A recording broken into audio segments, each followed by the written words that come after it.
Hey everyone! Welcome back to the Shure podcast kung saan malinaw ang usapan at malinaw rin ang audio. Dahil let's be real, as a performer, your sound has to be flawless. Pero kapag umaakyat ka ng stage, visual din ang labanan.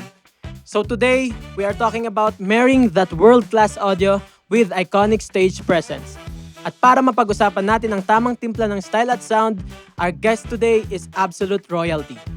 Isa siyang powerhouse in the local jazz, soul, and rock scene. She's known for her elegance, her show-stopping vocals, and the stage presence that commands the room. The voice behind Poblacion, and the true modern classic. Please welcome the one and only Nicole Asensio.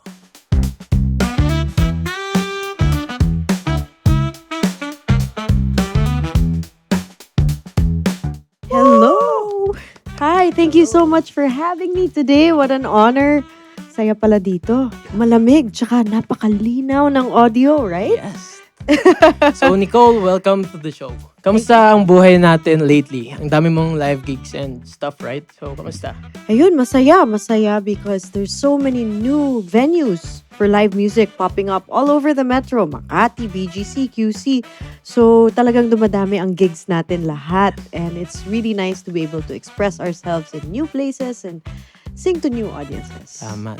At pasaya rin yung ano ngayon yung music scene ngayon. Ang dami talagang different genres at syempre ang daming artist ngayon na pumapasok sa industry.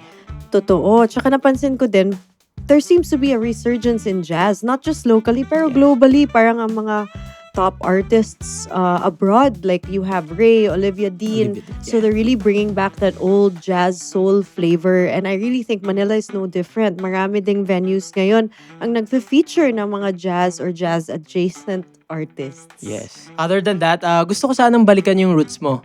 You came from a very musical family, but how did you specifically fall in love with jazz and soul? May moment ba na, this is my genre, this is my voice? May mga ganun ba?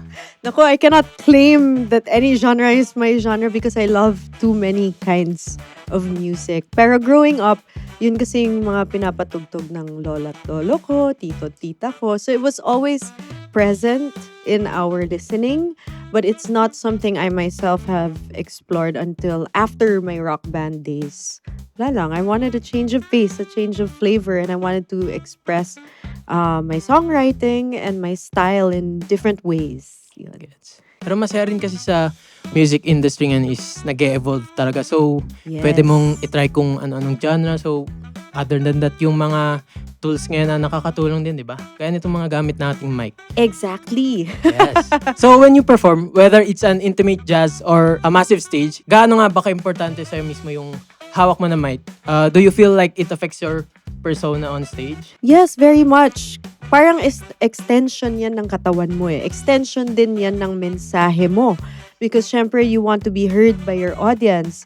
So, pag intimate ang venue, iba din yung settings, yung mic na gamit mo. For example, when I'm in an intimate venue, actually, the mic you're using now is my favorite mic to use, but this one is beautiful too. But then when you're in a larger venue with a bigger audience, syempre, you would prefer other mics, usually by Shure. Exactly. Diba? To reach an audience, that's the beautiful thing about working with Shure. Marami tayong options. Yung iba napapalitan pa ng capsule. So you can really customize the mic to the performance that you are doing. Exactly. It's an extension of your art. So, speaking of that classic, timeless feel, tignan mo naman itong setup na ginawa ng team para sa atin, di ba? Super special nung mic. Yes, sobrang special. Napakaganda tingnan at napakasarap pakinggan. Classic. Classic and classy. That's actually why we set you up with that specific mic today, which is the Shure. Super 55. Ganda. Diba? There, I Pansin mo just yung have to color. show you guys what it looks like. Isn't that beautiful? I love how the blue peeks through the silver, diba? Yung blue foam. Ganda rin. Oo, ganda. Ang ganda talaga. Hindi lang siya for deluxe look eh. That one has a super cardioid polar pattern. Ooh. Meaning, it's built specifically to solve that bleed problem you just mentioned. It rejects the noise coming from the back and sides, focusing only on your voice so you don't have to shout over the band. That's right. Napansin ko din yung ibang mga artists na gamit itong mic. They actually move with it when they perform because it captures your vocals right there in that sweet spot and makes sure that other sounds don't bleed in as much. If the Super 55 is your weapon of choice for loud, full band gigs to get that ultimate isolation, let me ask you, what do you look naman kapag intimate just lounge gig lang? Or let's say, doing voiceovers and podcasts like this? Well, the one you're using actually is really, really nice for that. Minsan pag nagbabar gigs ako sa mga speakeasy, yan mismong mic na yan ang dala ko. It also has a switch. So, kunyari, you have to end your set and go around the bar. Pwede mong i-switch off part doesn't pick up any other noises. Diba? The stage sounds clean. Yeah, I love both of them. But this is the one I use when the gigs are more intimate. And that's why I'm using the Shure 55SH Series 2. Ito yung classic natin na tawag nilang the Elvis mic with the black foam Unidyne capsule since 1939. Whoa, 1939. Grabe. That means sobrang classic talaga to.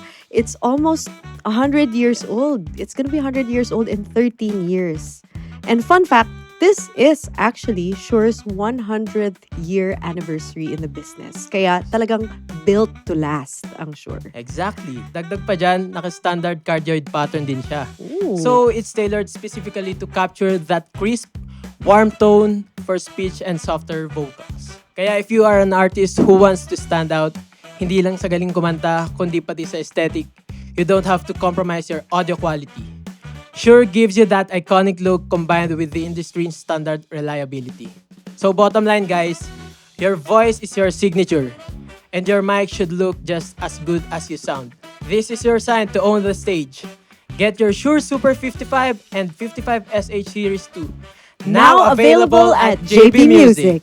Nicole, thank you so much for bringing your elegance to the studio. Thank you Thank so you very much much. for having me. It's an honor to be here. Catch you guys on the next episode.